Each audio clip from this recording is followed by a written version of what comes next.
Unit 6 पासून start करू आपण. युनिट 6 इझी आहे. ह्यात फर्स्ट आहे explain the general block diagram of 8051 microcontroller. So 8051 microcontroller हे इंटेलने डेव्हलप केलेलं आहे, जे की मोस्ट पॉप्युलर 8 बिटचं मायक्रो कंट्रोलर आहे, used in embedded system. Embedded system म्हणजे वॉशिंग मशीन्स, मायक्रोवेव्स ह्यात यूज होणारं. फर्स्ट पॉईंट काय येणार ह्याचा, 8051 is developed by Intel and it is one of the most popular 8 बिटचा microcontroller used in embedded system. तर ह्याच्यामध्ये काय काय इन्क्लूड आहे किंवा ह्याचे पार्ट्स कोणते कोणते आहेत. It is integrated circuit that includes, ह्याच्यात आहे CPU, memory, IO ports, timers, serial communication and interrupt control, all are in a single chip. आणि हे सगळं प्रेझेंट आहे फक्त एका सिंगल चिपमध्ये, एवढीशा एका सिंगल चिपमध्ये. हे लक्षात ठेवणं खूप इझी. आता पहिल्यांदा आपण काय करणार, एक इंटरप्ट कंट्रोल आहे, तो सिग्नल पास करतोय CPUला. तो ऑसिलेटर आहे, तो पण सिग्नल पास करतोय CPUला. सगळे जे आहेत ते एका सिंगल चिपमध्ये स्टोअर्ड आहेत, म्हणून हे सगळे CPUला जाऊन मिळतात आहेत. 4Kचा रोम आहे, तो इंटरप्टला जातोय. बस कंट्रोल आहे, नंतर IO पोर्ट्स आहेत 4, सिरियल पोर्ट्स आहेत 2 असे लिहायचे. टायमर्स आहेत 1 आणि 0. रॅम आहे 128B रॅम आहे आणि हे सगळे जाऊन CPUला कनेक्ट करायचे. असा हा डायग्राम 1 ते 2 3 वेळा काढून पाहिला की लक्षात राहतो. मग हे डायग्राममध्ये फर्स्ट जनरल ब्लॉक डायग्राम काढायचा. Then 8051 microcontroller is developed by Intel. It is one of the most popular 8 bit microcontroller used in embedded system. It has integrated circuit such as, ह्याचे parts कुठले, CPU, memory, IO ports, timer, serial communication, interrupt control. जे इथं आपण नावं लिहिणार ना डायग्राममध्ये तेच आपण ह्याच्यात इन्क्लुडेड पार्ट्समध्ये लिहायचे. हे झाले 2 पॉईंट लिहून आपले. आता आपण ह्याला एक्सप्लेन करायचा डायग्राम. काय, central processing unit first. It is heart of the microcontroller. हे तर लक्षात राहिलंच, it is heart of the microcontroller. मग it fetches, decodes, execute instruction. म्हणजे काय करतं, फेच, डिकोड, एक्झिक्यूट करतं इन्स्ट्रक्शनला. म्हणजे सपोज एखाद्या युजरनी पहिल्यांदा ह्याच्यामध्ये डेटा स्टोअर केला किंवा सिग्नल दिला ह्याला, तर ते काय करणार, फेच करणार म्हणजे ती इन्फॉर्मेशन घेणार, स्टोअर करणार म्हणजे डिकोड करणार. आता इन्फॉर्मेशन डेटामध्ये असते, इन्फॉर्मेशन असते काहीतरी, तर मग त्याला 0-1च्या लँग्वेजमध्ये कन्वर्ट करणार, त्याला म्हणतात डिकोड. डिकोडिंग म्हणजे काय असतं, तर कम्प्युटरला स्वतःच्या भाषेत समजावं म्हणून त्याला डिकोड करतात. एक्झिक्यूट म्हणजे काय, की प्रोसेस चालू होणार ही सगळी. So it is heart of computer. It fetches, decodes, execute, control all internal operations in peripheral communication. म्हणजे काय, की सगळे आतली आत ऑपरेशन होतात इन पेरिफेरल कम्युनिकेशन. ओके. आता ह्याच्यात अजून काय काय, इकडून ह्या पेजवरनं असं इकडं जायचं. ह्याच्यात काय काय आहे, तर 4Kचा रोम आहे आपण पाहिलं, म्हणजे प्रोग्राम मेमरी. म्हणजे इन जनरल जो प्रोग्राम आहे त्याची स्टोरेज कॅपॅसिटी किती आहे, 4K. तर ह्याच्यामध्ये प्रोग्राम कोड स्टोअर होतो. नॉन व्होलेटाईल मेमरी आहे. नॉन व्होलेटाईल मेमरी म्हणजे काय, तर जेव्हा पण डेटा बंद होतो किंवा पॉवर बंद पडते, त्याची स्विच ऑफ होतो, तरी तो रिटेन म्हणजे तो डेटा त्याचा स्टोअर करून ठेवतो, गायब करत नाही. 8051 comes with 4K on chip ROM. 4 KBचा रॉम एका चिपमध्ये स्टोअर होण्याची कॅपॅसिटी असते ह्याची. नंतर 12 बिट्सचा रॅम आहे. तो काय करतो, डिवाइड टेम्पररी डेटा स्टोरेज म्हणजे थोड्या वेळासाठी डेटा स्टोअर करतो. आणि स्टॅक ऑपरेशन म्हणजे plus minus, addition, pop, push वगैरे. Divide into register bank, bit addressable area आणि जनरल पर्पज रॅम. म्हणजे हे डिवाइड कशात होतं, तर रजिस्टर बँकमध्ये, बिट ॲड्रेसेबल एरियामध्ये आणि जनरल पर्पज रॅममध्ये. आता IO पोर्ट्स म्हणजे काय, इनपुट आउटपुट पोर्ट्स. तो कुठले, तर 0, 1, 2 आणि 3 4 आहेत. मग 4 बीटसाठी 8 पॅरेलर पोर्ट्स आहेत. पोर्ट 0 to 3 असे 4 पोर्ट आहेत, म्हणजे 0, 1, 2 आणि 3 आहेत, असे 4 पोर्ट आहेत. सगळे पोर्ट्स बाय डायरेक्शनल आहेत, म्हणजे दोन्ही डायरेक्शनलमध्ये आहेत. बाय डायरेक्शनल शब्द कसा लक्षात ठेवायचा, तर ह्या डायग्राममध्ये या पोर्ट्सला इथं दोन्ही साईडनी ॲरो आहेत, म्हणून आपण बाय डायरेक्शनल लक्षात ठेवायचा. ते झालं की बाय डायरेक्शनल आहेत, कनेक्ट करतं external LED, switches, sensors. Ports असतात ना इनपुट आउटपुट पोर्ट्स ते आपण आपल्या मेन प्रोजेक्टला अटॅच करू शकतो. म्हणजे त्याची वायर, मग ती LED असू शकते, मोटार असू शकते, स्विचेस, सेन्सर्स काही असू शकतात. सम पोर्ट्स सर्व अल्टरनेट फंक्शन. हे काय काय पोर्ट्स अल्टरनेट फंक्शन पण सर्व करतात. Example serial communication, interrupt and timers. म्हणजे अल्टरनेट म्हणजे फ्रिक्वेंटली एक झालं की एक झालं की एक असं पण होऊ शकतं. टायमर कुठले 0 आणि 1, 16 बीटचा एक टायमर अँड काउंटर आहे. जनरल प्रिसाईज डिले म्हणजे किती उशिरात उशीर होऊ शकतो ह्याचं प्रिसिजन किंवा ह्याचं डिसिजन टायमर्स घेतात.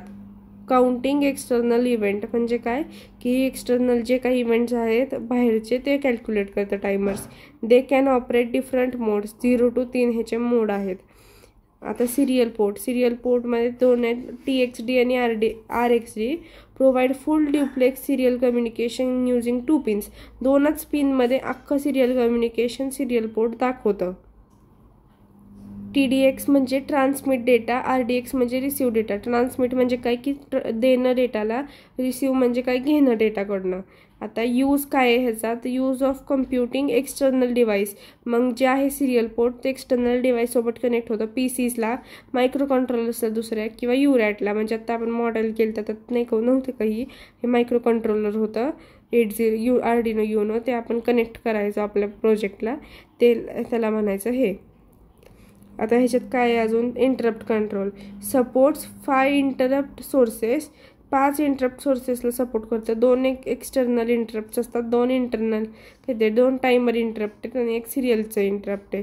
इंटरप्ट म्हणजे काय की एखादा सिग्नल जेव्हा व्यत्यय किंवा अडथळा आणतो एखाद्या कोडमध्ये किंवा प्रोसेसिंगमध्ये त्याला इंटरप्ट म्हणतात. Interrupt control prioritizes and handle interrupt requests ensuring efficient response of external and internal event. म्हणजे काय की बाहेरचा आणि आतल्या इव्हेंटचा पूर्ण अनालिसिस करून त्याची रिक्वेस्ट इंटरप्ट कशी आहेत, किती इंटरप्ट येत आहेत, काय प्रॉब्लेम येतोय हे अनालाइज करतं इंटरप्ट कंट्रोल. हे सगळं ओन वर्ड्समध्ये लिहिलं तरी चालतं. आता oscillator provide clock signal required for memory control operations. Memory control operations म्हणजे काय की मेमरीला कंट्रोल करण्यासाठी प्रोव्हाइड केलेले ऑपरेशन्स क्लॉक सिग्नलसाठी रिक्वायर्ड असतात. म्हणजे किती टाईममध्ये होते काय होते बघतात. Typically external quartz crystals connect होतात पिनला. हे नाही लिहिलेलं पॉईंट तरी चालतो, हा पण शिकवला गेलेला नाही आहे अजून. Content exclusion speed of instruction की खूप मोठ्या स्पीडमध्ये म्हणजे किंवा जास्त प्रमाणात डेटा फ्लो होतो म्हणून कंट्रोल होतो स्पीडला. बस कंट्रोल म्हणजे काय की डेटा जो फ्लो होतो CPU, मेमरी आणि आयो पेरिफेरल रिजन्समध्ये म्हणजे आतली आत जो डेटा ट्रान्सफर होतो त्याला म्हणतात bus control. Ensure proper communication and synchronization across microcontroller. म्हणजे काय की कम्युनिकेशन कसं आहे एकामेकात त्या पोर्ट्सचं. म्हणजे हा डायग्राम होता आपला, तर ह्या डायग्राममध्ये कम्युनिकेशन कसं आहे एकामेकासोबत ते ठरवतं. नंतर आणि सिंक्रोनायझेशन म्हणजे सिंक्रोनाइज म्हणजे की बाबा हे प्रत्येक आपापलं डेटा एकामेकाला वेळच्या वेळी ट्रान्सफर करतं आहे का, यात काय अडथळा आहे का, हे सगळं हे बघतं बस कंट्रोल सिस्टम. म्हणजे flow of data between CPU, IO ports, memory. एवढं लिहिलं तरी चालतं आहे. आता सेकंड क्वेश्चन आहे difference between micro controller and micro processor. Micro processor म्हणजे काय की जनरल पर्पज CPU चिप म्हणजे एकाच पर्पजमध्ये असलेली CPU चिप. आणि मायक्रो कंट्रोलर म्हणजे काय single chip system with CPU, IO port. म्हणजे एकाच चिपमध्ये CPU, मेमरी, IO पोर्ट सगळं येणार. आता दुसरे डिफरन्स बघू. Required external RAM ROM. प्रोसेसरला रॅम रोम आपला एक्सटर्नली कनेक्टेड असतो, IO पोर्ट्स पण. आणि ह्याच्यामध्ये इनबिल्ट रॅम रोम आणि टायमर्स असतात. कशात, मायक्रो कंट्रोलर्समध्ये. Main focus on processing power आणि ह्याच्यामध्ये फोकस ऑन कंट्रोल टास्क आणि integration. Large size dual external component. ह्याचे साईज खूप मोठे असतात कंपोनंटचे आणि ह्याचे साईज कमी असतात आणि एम्बेडेडमध्येही यूज होतं. More expensive due to additional circuit. ह्याच्यात काय होतं प्रोसेसरला तर ॲडिशनल सर्किट्स असतात, रॅम रोम हे सगळं महाग असतं, मग ते एक्सटर्नली अटॅच असतं म्हणून ते एक्सपेन्सिव्ह आहे. आणि हे कॉस्ट इफेक्टिव्ह आहे आणि ॲप्लिकेशन्सला बेस्ट होतं म्हणजे लो ऑफ कॉस्ट आहे असं लिहिलं तरी चालतं. कन्झ्युम मोर पॉवर आणि ही तर कन्झ्युम लेस पॉवर लिहायचं. Use of computers in laptop servers used in applied washing machines and RFIDs. हे यूज होतं प्रोसेसर कम्प्युटर्सला, लॅपटॉप्सला आणि सर्व्हर्सला. कंट्रोलर इलेक्ट्रॉनिक ॲप्लिकेशन्सला यूज होतं जसं की washing machine. Complex circuit design, ह्याचं जे सर्किट डिझाईन आहे प्रोसेसरचं हे खूप मोठं किंवा खूप कॉम्प्लेक्स आहे. आणि जे कंट्रोलरचं आहे तर सिम्पल टू हार्डवेअर डिझाईन, की एक हार्डवेअर मॉडेल आहे त्यामुळे एक सिम्पल डिझाईन आहे. ह्याची प्रोसेसरची हायर स्पीड असते, प्रोसेसिंग कॅपॅबिलिटी जास्त असते. जसं की एखादा कोड रन करण्याची कॅपॅसिटी लगेच आपल्याला आउटपुट भेटतं. पण मायक्रो कंट्रोलरमध्ये तसं नसतं, ह्याची स्लो असते कारण हे रिअल टाईम ॲप्लिकेशन्सला परफॉर्मन्स देतं म्हणून. आता ह्याच्यात काय एक्झाम्पल आहे तर इंटेल i5, रायझन, हे सगळे आपण जे वापरतो हे सगळे आहेत. आणि मायक्रो कंट्रोलरचं इंटेल 8051 PIC ARM कॉरेक्स, यातलं इंटेल 8051 खूप इम्पॉर्टंट आहे. एवढं एक जरी लिहिलं तरी मार्क्स भेटतील. हे यूज होतं वॉशिंग मशीन्स, मायक्रोवेव्स वगैरे अशा गोष्टींना. आता question 3, how does micro controller are integrated into embedded system given at least 2 real time explanations examples. म्हणजे काय की ही जी मायक्रो कंट्रोलर आपण गुणगान गातोय ही एक सिंगल चिप आहे, आपल्याला एवढं कळालं आहे. मग ही सिंगल चिप एखाद्या एम्बेडेड सिस्टममध्ये कशी इन्सर्ट केली जाते किंवा एखाद्या वॉशिंग मशीनमध्ये, मायक्रोवेव्हमध्ये कशी प्रेझेंट असते हे बघू. तर micro controller compact integrated circuit, हेचं एक इंटिग्रेटेड सर्किट आहे, म्हणजे एकातच सगळं आहे. टू गव्हर्न स्पेसिफिक ऑपरेशन, हे काय करतं की एखाद्या स्पेसिफिक ऑपरेशनवर लक्ष ठेवतं एम्बेडेड सिस्टममध्ये. And embedded system is a computer system that dedicate few task specific task often in real time. Embedded system काय असतं तर ते एकाला टास्क दिलेला असतो रिअल टाईमवरती काम करण्याचा. Micro controller ideal for such system, micro controller अशा सिस्टममध्ये प्रेझेंट असतं. बिकॉज दे कंबाईन, का तर असं प्रेझेंट असतं कारण एका सिंगल चिपमध्ये CPU, memory, IO port, timer, communication interface म्हणजेच आपला सिरियल पोर्ट्स त्या डायग्राममधला on a single chip present असतं म्हणून. एवढं लिहिलं तरी खूप आहे ह्याच्यात. मग आता इंटिग्रेटेड मायक्रो कंट्रोलर ह्याचे हे लिहायचे आहेत real time application. Direct control with the device म्हणजे काय तर micro controller sensors, accumulators, display, monitors, communication module ह्या सगळ्यासोबत डायरेक्टली कनेक्टेड असतात. रिअल टाईम ऑपरेशन्स कुठले आहेत तर timer and interrupt system in micro control, response, real time, button press, serial input, की रिअल टाईम ॲप्लिकेशन्सवर आधारित असतात टायमर्स आणि इंटरप्ट सिस्टम्स. मेमरी इफेक्टिव्ह म्हणजे रॅम आणि रोम आहेत ते पण एका सिंगल चिपमध्ये स्टोर्ड असतात.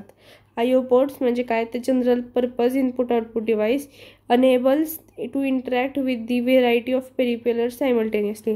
म्हणजे काय की आता हा डायग्राम होता अख्खा आपला सगळा, तर ह्या डायग्राममध्ये आता बॉक्स नाही काढत, सर्कल काढते, असं एकामेकाला जॉईंट होतं सगळं CPU-पासनं. तर ह्या डायग्राममध्ये जे काय काम होतं आहे ते सगळं आतली आत होतं आहे, त्याचा बाहेरच्याशी संबंध नाही आहे. ह्याला म्हणायचं IO पोर्ट्स म्हणजे खालचे होते ते पण आतल्या आत कनेक्टेड होते म्हणून हे जनरल पर्पज आहेत की कशाला पण कनेक्ट होतात. आणि पेरिफेरलमध्ये म्हणजे इंटरॅक्ट करतं IO पोर्ट्स ते पण आतली आतच. लोअर पॉवर कन्झप्शन म्हणजे काय की ह्याच्यामध्ये पॉवर कन्झप्शन मिनिमल असते म्हणजे कमी असते. Which initialize battery power and portable device म्हणजे ह्याच्यामुळे बॅटरी पॉवर किंवा पोर्टेबल डिव्हाइसला पण कमी लागते एनर्जी. आता रिअल लाईफ ॲप्लिकेशन्स कुठले तर वॉशिंग मशीन, आणि हे एक नाही लिहिलं तरी चालते पण तरी लिहू आपण. काय हे RFID बेस्ड टॅक्सीस म्हणजे मायक्रो कंट्रोलर RFID टॅक्स विया under control display locking mechanism. Okay, म्हणजे जे डोर लॉक्स असतात, ऑटोमॅटिक सेन्सेशन्स असतात त्याला हे म्हणतात RFID बेस्ड टॅक्सीस सिस्टम.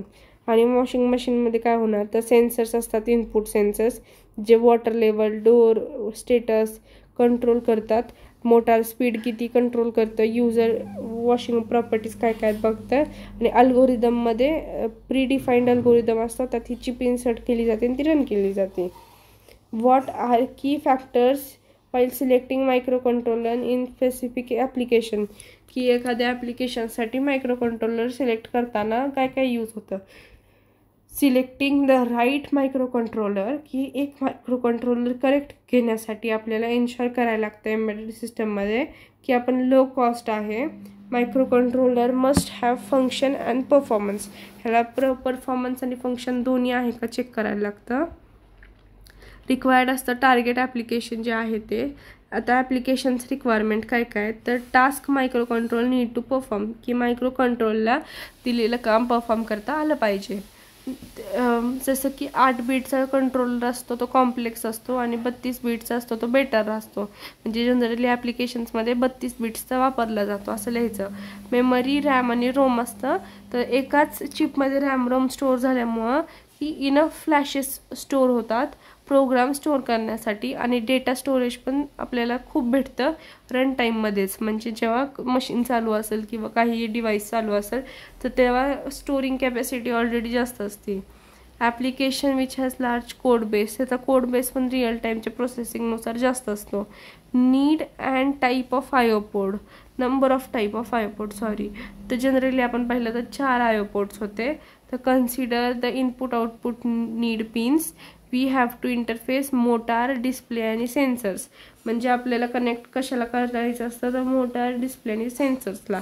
म्हणून 0 to आपण किती पाहिलं, 0 to 3 पाहिले ना. मग 1, 2 आणि 3च काय ते काम करत असेल, 0 कशाला काम करते. मग हे कनेक्टेड असेल. ह्याचे नाव PWM, ADC आणि DAC हे नाही दिलं तरी चालेल, पण हे तर इनपुट पहिला पॉईंट इम्पॉर्टंट आहे. पॉवर कन्झप्शन म्हणजे काय की लो बॅटरी जेव्हा असेल तर तेव्हा डिव्हाइस तरी त्याची जी स्टोरेज कॅपॅसिटी ती चालू असते. Build in power supply saving mode, power saving mode present असतो. Speed and performance, check the clock speed and execution of the microcontroller meets the minimum performance demand of application. म्हणजे एखाद्या ॲप्लिकेशनला perform करण्यासाठी किती time लागतोय हे clock speed count करतं.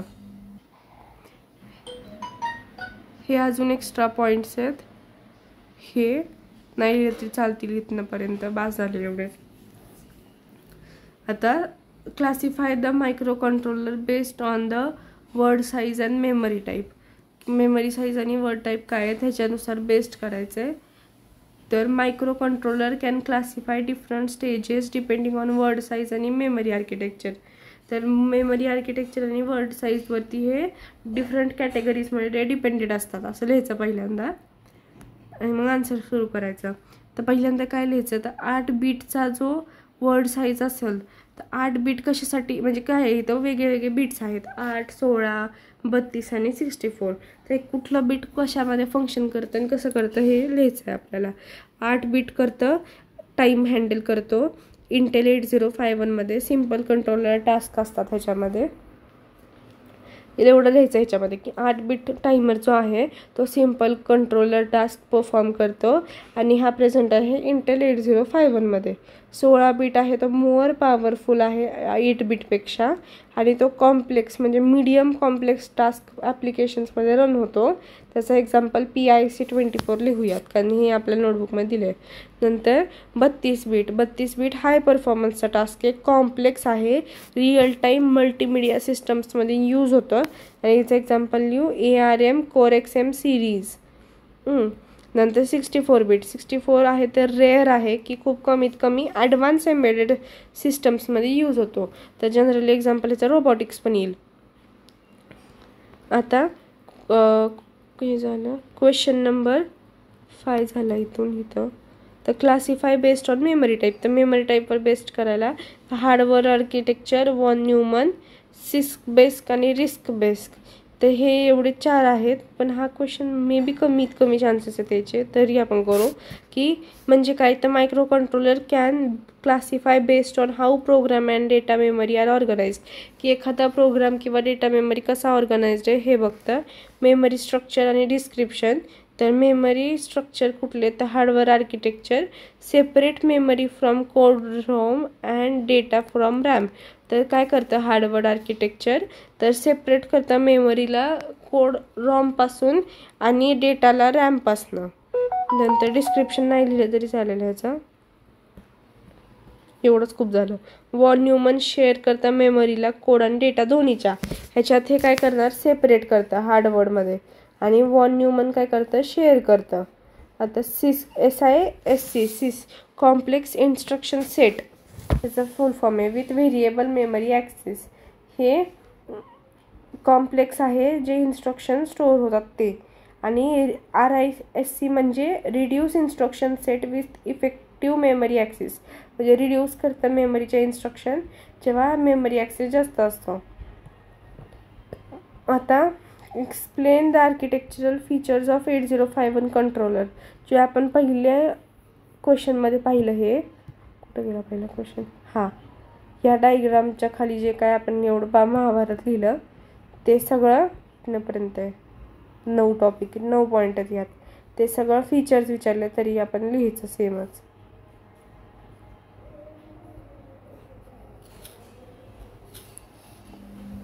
Okay. The 7th question, explain the role of ALU म्हणजे arithmetic logical unit in 8051. नीट question बघायचा. 803, 86, 8086 दोन्हीमध्ये हा क्वेश्चन मे बी असतो किंवा ALU प्रेझेंट असतं. म्हणून नीट क्वेश्चन बघून बघायचं की 8051 आहे का. म्हणजे क्वेश्चन नंबर 6मध्ये विचारलं तर ऑब्व्हियसली 8051 आहे. हां, मग आर्किटेक्चरल लॉजिकल युनिट हे काय आहे तर कोर कंपोनंट आहे 8051चं, जे मायक्रो कंट्रोलरमध्ये प्रेझेंट असतं, जे लॉजिकल ऑपरेशन्स परफॉर्म करतं. मेन रोल काय आहे तर अर्थमॅटिक ऑपरेशन परफॉर्म करणे.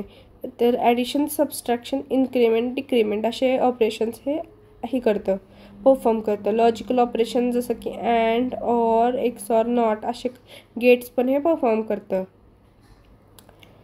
कंप्राईज करतं डिसिजन्सला. हा पण नाही लिहिला तर चालेल, हा नाही आहे आपल्याला. Flag register update. फ्लॅग्स काय करतं, प्रोग्राम स्टेटस वर्ल्डमध्ये वेगळे फ्लॅग स्टोअर करतं. Carry flag, auxiliary flag, overflow flag. Carry flag म्हणजे काय की डिटेक्ट करतं जेव्हा ओव्हरफ्लो होणार आहे तेव्हा. कॅरी जनरली 1+1 कसं करणार आपण, कॅरी 1-2 केलं तर आपल्याकडं आहे का, नाही. 1-2 करायला 1च्या टेबलमध्ये 2 नंबरला आहे, म्हणून आपण काय करणार, 1 पॉईंट करणार आणि 0 लिहिणार तिथं. आणि मग 10/20, 20/10 करणार आणि ते काहीतरी करणार. कॅरी म्हणजे काय होणार की एक नंबर कॅरी होतो. जनरली कॅरी कसा होणार, 20 + 20 - 30, 0. इथं 2 - 3 होतो का, मग इथं आपण नाही, कसं होतं आहे कॅरी, सॉरी मला मॅथ्स येत नाही म्हणून चुकतं आहे ते. सपोज आता 43 - 19 केलं आपण, तर इथं 4मधनं आपण 1 घेणार, ह्याला म्हणायचं असतं कॅरी. आणि 13तनं 9 गेले, 4 राहिले. आणि इथं 4 3 आहे, 3मधनं 1 गेलं, 2 राहिले, 24. तर हे जेव्हा आपण एक नंबर कॅन्सल करून इथं ॲड करतो किंवा हे डोक्यावर घेतो त्याला म्हणतात कॅरी. तर त्याला म्हणायचं कॅरी फ्लॅग. सॉरी. आता ऑक्झिलरी कॅरी म्हणजे काय तर BCD करेक्शन्स करतं. BCD नंबर्स म्हणजे 001, 100, 110 असे नंबर्सचं करेक्शन करतं. ओव्हरफ्लो म्हणजे काय की अर्थमॅटिक ऑपरेशन जेव्हा ओव्हरफ्लो होतात ते डिटेक्ट करतं. तर फ्लॅग्सचा पॉईंट तर खूप इम्पॉर्टंट आहे. Interaction in the register. Interaction म्हणजे काय तर ॲक्युम्युलेटर, हे पण एक रजिस्टर आलं, आणि रजिस्टर B आहे. त्या दोन्हीमध्ये इंट्रॅक्शन कसं आहे ALUमध्ये ते इम्पॉर्टंट आहे लिहिणं. मग ह्याच्यात काय होणार तर register act as a source and destination for ALU. तर रजिस्टर जे आहे ते सोर्स आणि डेस्टिनेशन म्हणून ॲक्ट होतं. तर ह्या पॉईंटमध्ये इंट्रॅक्शन आणि रजिस्टर्समध्ये कसं लिहिणार की register act as source and destination for ALU.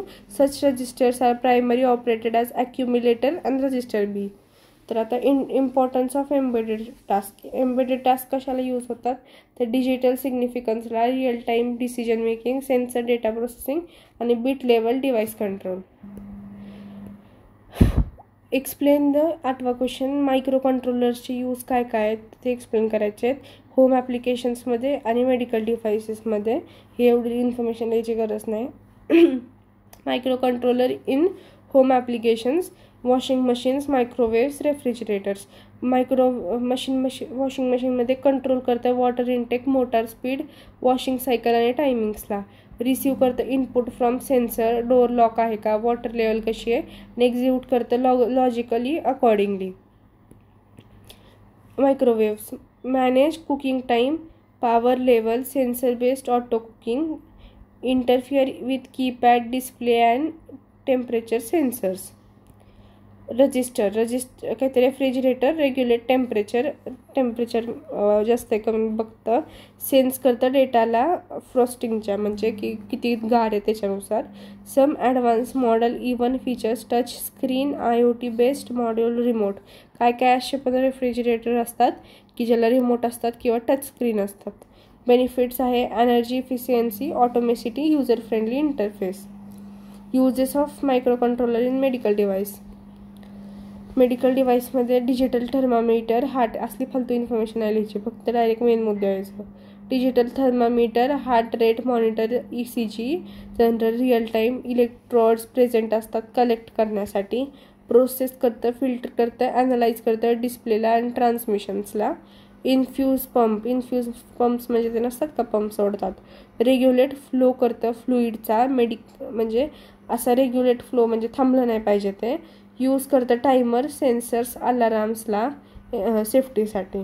Accuracy in monitor, compact portable design आणि रिअल टाईम डेटा प्रोसेसिंग की जनरली ह्याचा डेटा प्रोसेस करून ही मशीन डेव्हलप होते.